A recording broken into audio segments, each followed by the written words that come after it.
Over as I say, and I learned from everybody that I associate myself with on this journey of music.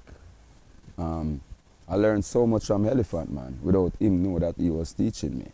I learned a lot from him. Elephant Man is the greatest artist I ever see record a song in our studio. I never see an artist record a song as good as Elephant Man do it. I mean, learn how to record because me just there and watch him record song every day. You over what I say?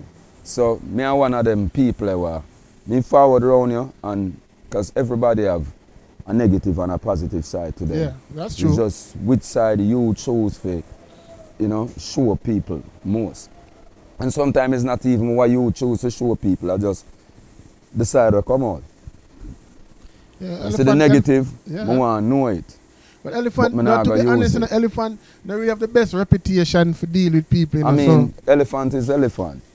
Elephant Man is Elephant Man. Whether people want to accept him or not, Elephant Man, that are him. You over what I say? So it's either you take it or you left it, but this is Elephant Man. Is he a good person? Of course he's a good person. Me and I go there so I say him is a bad person. I have bad experience with him, but I also have good experience with him. Wow. Thinking about you and Elephant, it kind of not really connect. It's like me, I say, maybe not. The truth is, if them time there, I could have choose, I have a choice to choose who I want to be around as an artist. I would have probably choose a Sizzla Kalonji or a Bugle An9ted or a Bounty Killer.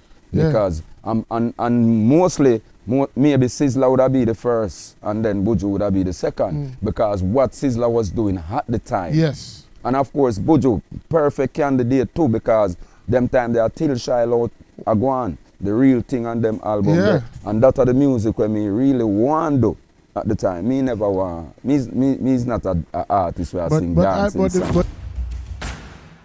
Yardstyle live.